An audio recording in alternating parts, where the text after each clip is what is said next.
ಪ್ರಯತ್ನ ಯಾವತ್ತೂ ವ್ಯರ್ಥವಾಗಲ್ಲ. ನಿಮ್ಮ ಕೆಲಸವನ್ನು ನೀವು ಪ್ರಾಮಾಣಿಕವಾಗಿ ಮಾಡಿ, ಪ್ರತಿಫಲ ತಾನಾಗಿಯೇ ನಿಮ್ಮನ್ನು ಹುಡುಕಿಕೊಂಡು ಬರುತ್ತೆ.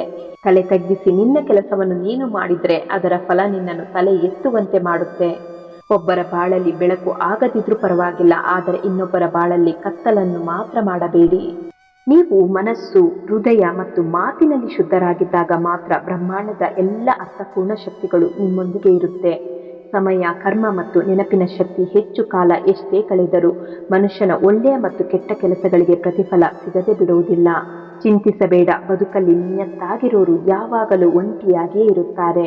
ಮನುಷ್ಯನಾಗಿ ಹುಟ್ಟಿದ ಮೇಲೆ ಹೊಗಳಿಕೆ, ತೆಗಳಿಕೆ, ಮಾನ, ಅವಮಾನ, ಲಾಭ, ನಷ್ಟ, ಸೋಲು, ಗೆಲುವು ಎಲ್ಲ ಸಹಜ. ಅವುಗಳಿಗೆ ಅಂಜದೆ ಬದುಕಿ ತೋರಿಸುವುದೇ ಜೀವನ. ಪ್ರತಿಯೊಂದು ನೋವು ಒಂದು ಪಾಠವನ್ನು ಕಲಿಸುತ್ತೆ. ಪ್ರತಿಯೊಂದು ಪಾಠ ವ್ಯಕ್ತಿಯನ್ನು ಬದಲಾಯಿಸುತ್ತೆ. ಬದಲಾಯಿಸಬಹುದಾದದ್ದನ್ನು ಬದಲಾಯಿಸಿ, ಬದಲಾಯಿಸಲಾಗದನ್ನು ಸ್ವೀಕರಿಸಿ ಮತ್ತು ಸ್ವೀಕರಿಸಲಾಗದನ್ನು ಬಿಟ್ಟು ಬಿಡಿ. ಆದರೆ ಯಾವಾಗಲೂ ನಿಮ್ಮನ್ನು ಸಂತೋಷವಾಗಿರಿಸಿಕೊಳ್ಳಿ. ಸತ್ತಾಗ ದೇಹಕ್ಕೆ ಬೆಂಕಿ ಹಚ್ಚುವವರಿಗಿಂತ ಬದುಕಿನಲ್ಲಿ ಮನಸ್ಸಿಗೆ ಬೆಂಕಿ ಹಚ್ಚುವವರೇ ಹೆಚ್ಚಾಗಿದ್ದಾರೆ.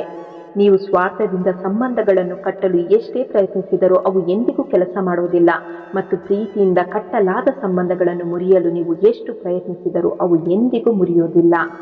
ಕಾಳಜಿಯಿಂದ ಕೇಳುವುದು, ಸಹಾನುಭೂತಿಯಿಂದ ಅರ್ಥ ಮಾಡಿಕೊಳ್ಳುವುದು ಮತ್ತು ತೀರ್ಪು ಇಲ್ಲದೆ ಪ್ರೀತಿಸುವುದು ಶುದ್ಧ ಸ್ನೇಹದ ಚಿಹ್ನೆಗಳು. ಸಾಗುವ ದಾರಿ ಹೇಗಿದ್ದರೇನು, ನಡೆಯುವ ಮನಸ್ಥಿತಿ ನಿನ್ನದಾಗಿರಬೇಕು ಮತ್ತು ನೀನು ನೀನಾಗಿರಬೇಕು. ಜ್ಞಾನದಿಂದ ಅಹಂಕಾರ ಬಂದರೆ ಅದು ವಿಷಕ್ಕೆ ಸಮಾನ. ಜ್ಞಾನದಿಂದ ವಿನಯ ಬಂದರೆ ಅದು ಅಮೃತಕ್ಕೆ ಸಮಾನ.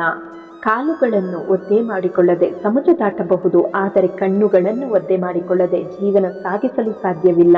ಜ್ಞಾನಿಯ ಹಂಗಿಸಬೇಡ, ಸಿರಿವಂತನ ಹಿಂಬಾಲಿಸಬೇಡ. ಬಡತನ ಬಂದಾಗ ಅಂಜಬೇಡ, ಜ್ಞಾನ ಹೊಂದಿದ್ದರೆ ಜಯ ನಿನ್ನದೇ. ಏನೋ ಒಂದು ಆಗಿದೆ ಅಂದರೆ ಅದಕ್ಕೆ ಏನೋ ಒಂದು ಕಾರಣ ಇರುತ್ತೆ. ಆಗುವುದೆಲ್ಲ ಒಳ್ಳೆಯದಕ್ಕೆ. ಯಾವುದು ನಿನ್ನ ಭಾಗ್ಯದಲ್ಲಿದೆಯೋ ಅದು ನಿನಗೆ ಸಿಕ್ಕೇ ತೀರುತ್ತೆ. ಯಾವುದು ನಿನ್ನದಲ್ಲವೋ ಅದು ನೀನೆಷ್ಟೇ ಪ್ರಯತ್ನಿಸಿದರೂ ಸಿಗಲಾರದು. ಚಿಂತೆ ಬಿಡು, ಜೀವನದಲ್ಲಿ ಬರುವುದನ್ನೆಲ್ಲವ ಬಂದಂತೆ ಸ್ವೀಕರಿಸು. ಭಯಪಟ್ಟು ಕುಳಿತುಕೊಂಡರೆ ಬದುಕುವುದು ಅಸಾಧ್ಯ. ತಪ್ಪು ಸರಿಯೇ ಹೆಜ್ಜೆ ಹಾಕಿ ನೋಡು. ಗೆದ್ದರೆ ಮುಂದಕ್ಕೆ ನಡೆಸುತ್ತೆ, ಸೋತರೆ ಮುಂದೆ ನೀನು ಏನು ಮಾಡಬೇಕೆಂದು ಕಲಿಸುತ್ತೆ. ಜನಿಸಿದಾಗ ಎತ್ತಿಕೊಳ್ಳಬೇಕು ನಿನ್ನ, ಮರಣ ಹೊಂದಿದಾಗಲೂ ಎತ್ತಬೇಕು ನಿನ್ನ. ಮಧ್ಯೆ ಸ್ವಲ್ಪ ನಡೆದಾಡುತ್ತೀಯ ಎನ್ನುವ ಕಾರಣಕ್ಕೆ ಅಹಂಕಾರ ಯಾಕೆ ಮಾನವ? ಸತ್ಯದ ವಿರುದ್ಧ ಹೋರಾಟ ನಡೆದಾಗಲೆಲ್ಲ ಸತ್ಯವು ಒಂಟಿಯಾಗಿಯೇ ನಿಲ್ಲುತ್ತೆ. ಯಾಕೆಂದರೆ ಅಸತ್ಯದ ಜೊತೆ ಮೂರ್ಖರ ಗುಂಪು ಇರುತ್ತೆ. ಹೀಗಿದ್ದರೂ ಸತ್ಯವು ಯಾವಾಗಲೂ ಅಸತ್ಯದ ಮೇಲೆ ಜಯ ಸಾಧಿಸುತ್ತೆ. ತನ್ನೊಳಗೆ ತಾನು ಇಳಿಯುವುದೇ ಜ್ಞಾನ, ತನ್ನನ್ನು ತಾನು ತಿಳಿಯುವುದೇ ಜ್ಞಾನ. ಮುಳುಗಿದ ಸೂರ್ಯ ಮತ್ತೆ ಹುಟ್ಟುವುದು ಎಷ್ಟು ಸತ್ಯವೋ, ಮೋಸಕ್ಕೆ ಸೋತವರು ಮತ್ತೆ ಗೆಲ್ಲುವುದು ಅಷ್ಟೇ ಸತ್ಯ. ಗೌರವ ಕೊಟ್ಟು ಮಾತನಾಡುತ್ತಾರೆ ಎಂದ ಮಾತ್ರಕ್ಕೆ ಅವರನ್ನು ಹೇಡಿಗಳು ಎಂದು ತಿಳಿದುಕೊಳ್ಳುವುದು ಮೂರ್ಖತನದ ಲಕ್ಷಣ. ಕೆಟ್ಟವರ ಕೆಟ್ಟತನದ ಮಾತುಗಳಿಂದ ಅಲ್ಪ ಸ್ವಲ್ಪ ನಾಶವಾಗಬಹುದು. ಒಳ್ಳೆಯವರ ಮೌನದ ಹಿಂದೆ ಮಹಾ ವಿನಾಶವೇ ಕಾದಿರುತ್ತೆ. ನೆನಪಿರಲಿ, ಇತರರ ಏಳಿಗೆ ಕಂಡು ಅಸೂಯೆ ಪಡಬೇಡ. ಇವುಗಳಿಂದ ನೋವುಗಳೇ ಹೊರತು ಸಂತೋಷ ಎಂದೂ ಸಿಗೋದಿಲ್ಲ. ಸಾಧ್ಯವಾದರೆ ಪ್ರೀತಿ ಹಂಚು, ಅದರ 2ರಷ್ಟು ನಿನಗೆ ಸುಖ, ಶಾಂತಿ ಮತ್ತು ನೆಮ್ಮದಿ ಸಿಗುತ್ತೆ.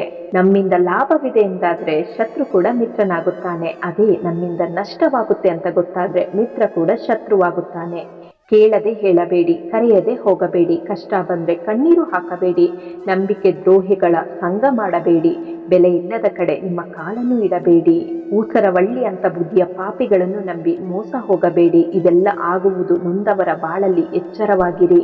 ಯಾವ ವ್ಯಕ್ತಿ ಸುಖ ಮತ್ತು ದುಃಖ ಎರಡರಲ್ಲೂ ವಿಚಲಿತನಾಗೋದಿಲ್ವೋ ಹಾಗೂ ಎರಡರಲ್ಲೂ ಸಮಭಾವನಾಗಿರುವನೋ ಅಂಥ ವ್ಯಕ್ತಿ ಮುಕ್ತಿಗೆ ಅರ್ಹ. ಮನುಷ್ಯನ ನಿಜವಾದ ಸಂಪತ್ತು ಅವನ ಹಣ, ಬಂಗಾರ ಅಥವಾ ಬಂಗಲೆ ಅಲ್ಲ. ಅವನ ಸಂಪತ್ತು ಎಂದರೆ ಅವನ ನಗುತ್ತಿರುವ ಕುಟುಂಬ ಮತ್ತು ಸಂತೃಪ್ತ ಮನಸ್ಸು.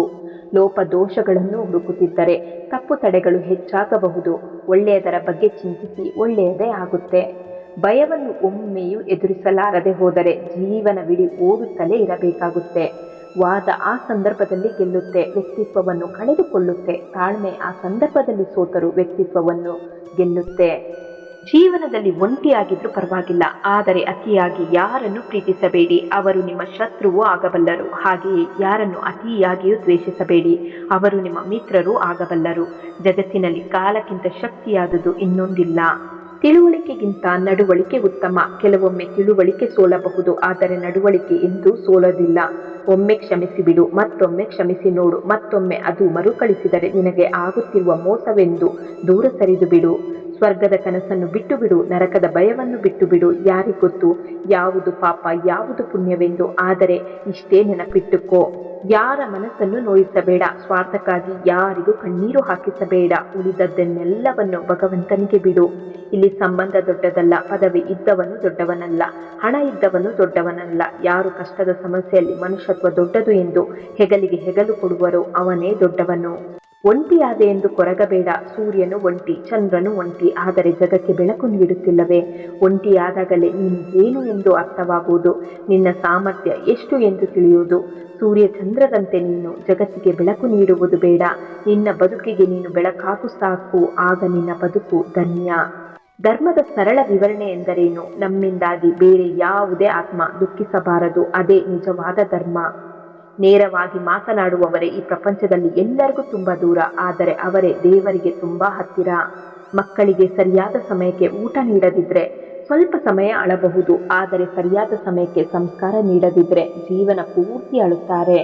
ಸಂಬಂಧ ಗಟ್ಟಿಯಾಗಿ ಇಟ್ಟುಕೊಳ್ಳಬೇಕೆಂದ್ರೆ ಕೆಲವೊಮ್ಮೆ ಕುರುಡ, ಕೆಲವೊಮ್ಮೆ ಕಿವುಡ, ಮತ್ತೆ ಕೆಲವೊಮ್ಮೆ ಮೂಗರಾಗಿರುವುದನ್ನು ಕಲಿಯಬೇಕಾಗುತ್ತೆ. ಯಾವ ವ್ಯಕ್ತಿ ತನ್ನ ಮನಸ್ಸಿನ ಎಲ್ಲ ಆಸೆ ಆಕಾಂಕ್ಷೆಗಳನ್ನು ತ್ಯಜಿಸಿ ಬಿಡುವರೋ ಆಗ ತನ್ನಲ್ಲಿಯೇ ಸಂತುಷ್ಟರಾಗಿ ಸ್ಥಿರ ಬುದ್ಧಿ ಉಳ್ಳವರೆಂದು ಕರೆಯಲ್ಪಡುತ್ತಾರೆ. ಯಶಸ್ವಿ ವ್ಯಕ್ತಿಗಳು ಇಂತಹ ಸ್ಥಿರತೆಯನ್ನು ಹೊಂದಿರುತ್ತಾರೆ. ಯಾರೂ ನಿಮಗೆ ಬೆಲೆ ಕೊಡುತ್ತಿಲ್ಲವೆಂದರೆ ತಿಳಿಯಿರಿ. ಜೀವನದ 5 ಕಟು ಸತ್ಯಗಳು. ನಿಮ್ಮ ದುಃಖವನ್ನು ಮರೆಮಾಡಿ ಯಾರು ಕಾಳಜಿ ವಹಿಸೋದಿಲ್ಲ. ಖಾಸಗಿಯಾಗಿರಿ, ಎಲ್ಲರೂ ನಿಮಗೆ ಒಳ್ಳೆಯದನ್ನೇ ಬಯಸೋದಿಲ್ಲ. ಶಾಂತವಾಗಿರಿ, ಯಾವುದು ಶಾಶ್ವತವಲ್ಲ. ಒಂಟಿಯಾಗಿರಿ, ಎಲ್ಲರೂ ಶಾಶ್ವತವಾಗಿ ಉಳಿಯೋದಿಲ್ಲ. ಸಮಯದ ಮೌಲ್ಯ ಮಾಡಿ, ಅದು ಎಂದಿಗೂ ಹಿಂತಿರುಗೋದಿಲ್ಲ. ಕಾಣುವುದೆಲ್ಲವೂ ನನ್ನದು ಎನ್ನುವ ಹುಚ್ಚು ಮನಸ್ಸಿಗೆ ನೀನು ಹೊತ್ತು ನಿಂತಿರುವ ಶರೀರ ಕೂಡ ನಿನ್ನದಲ್ಲ ಎಂದು ಬುದ್ಧಿ ಹೇಳುವ ಆತ್ಮದ ಕೂಗು ಕೇಳುವುದೇ ಇಲ್ಲ. ಸಂತೋಷವಾಗಿರು, ಎಲ್ಲವೂ ಒಳ್ಳೆಯದು ಎಂಬ ಕಾರಣಕ್ಕಾಗಿ ಅಲ್ಲ, ಆದರೆ ನೀವು ಎಲ್ಲದರ ಉತ್ತಮ ಭಾಗವನ್ನು ನೋಡಬಹುದು ಎಂಬ ಕಾರಣಕ್ಕೆ. ಧರ್ಮದ ಮಾರ್ಗದಲ್ಲಿ ಬದುಕು, ನಿನ್ನ ರಕ್ಷಕ ನಾನಾಗಿರುತ್ತೇನೆ. ನಗುತ್ತಿರು, ಯಾಕೆಂದ್ರೆ ಇಲ್ಲಿ ನಿನ್ನ ನೋವನ್ನು ಯಾರೂ ಲೆಕ್ಕಿಸೋದಿಲ್ಲ. ಬೆಂಕಿ ಜೊತೆ ಆಟ ಆಡಿದ್ರೆ ದೇಹ ಸುಡುತ್ತೆ, ಕೋಪದ ಜೊತೆ ಆಟ ಆಡಿದ್ರೆ ಬದುಕು ಸುಟ್ಟು ಹೋಗುತ್ತೆ. ಜೀವನದಲ್ಲಿ ಅತಿಯಾಗಿ ಯಾರನ್ನು ಪ್ರೀತಿಸಬೇಡಿ. ಯೋಚನೆ ಮಾಡಿ ಮಾಡಿ ಯಾವುದರ ಮೇಲೂ ಆಸಕ್ತಿ ಇಲ್ಲದಂತಾಗಿದೆ. ನಷ್ಟದ ನೋವನ್ನು ಮರೆತು ಸದಾ ಹೊಸದನ್ನು ಸಾಧಿಸುವುದರಲ್ಲಿ ನಿರತರಾಗಿರುವುದೇ ಜೀವನದ ಸಾರ್ಥಕತೆ. ನೀನು ನಡೆಯೋ ದಾರಿಯಲ್ಲಿ ನಿಯತು ಇದ್ರೆ ನಿನ್ನನ್ನು ತಡೆಯೋ ತಾಕತ್ತು ಯಾರಿಗೂ ಇರೋದಿಲ್ಲ. ನಾವು ಜೀವಿಸುವುದಕ್ಕಾಗಿ ಸಂಪಾದಿಸಬೇಕೇ ಹೊರತು ಸಂಪಾದನೆಯೇ ಜೀವನ ಆಗಬಾರದು. ಭಗವಂತ ಒಬ್ಬನೇ, ಭಗವಂತನಿಗೆ ಯಾರ ಅಗತ್ಯವೂ ಇಲ್ಲ. ಆದರೆ ಎಲ್ಲರಿಗೂ ಭಗವಂತನ ಅವಶ್ಯಕತೆ ಇದೆ. ಒಬ್ಬರನ್ನು ಸೋಲಿಸುವುದು ಬಹಳ ಸುಲಭ, ಆದರೆ ಒಬ್ಬರ ಮನಸ್ಸನ್ನು ಗೆಲ್ಲುವುದು ಬಹಳ ಕಷ್ಟ. ಸಮಯವು ಎಲ್ಲರಿಗೂ ಸಿಗುತ್ತೆ ಜೀವನವನ್ನು ಬದಲಾಯಿಸಲು, ಆದರೆ ಜೀವನ ಪುನಃ ಸಿಗದು ಸಮಯವನ್ನು ಬದಲಾಯಿಸಲು. ಸಮಯ, ಕರ್ಮ ಮತ್ತು ನೆನಪಿನ ಶಕ್ತಿ ಹೆಚ್ಚು ಕಾಲ ಎಷ್ಟೇ ಕಳೆದರೂ ಮನುಷ್ಯನ ಒಳ್ಳೆಯ ಮತ್ತು ಕೆಟ್ಟ ಕೆಲಸಗಳಿಗೆ ಪ್ರತಿಫಲ ಸಿಗದೆ ಬಿಡುವುದಿಲ್ಲ. ನಮ್ಮ ತನವನ್ನೇ ಬಿಟ್ಟು ಕೊಡುವಷ್ಟು ದಾನಿಯಾಗಬಾರದು. ಪ್ರೀತಿ ಗೌರವವ ಕೇಳಿ ಇಸ್ಕೋಬಾರದು. ಭಿಕ್ಷುಕನಾಗಬಾರದು.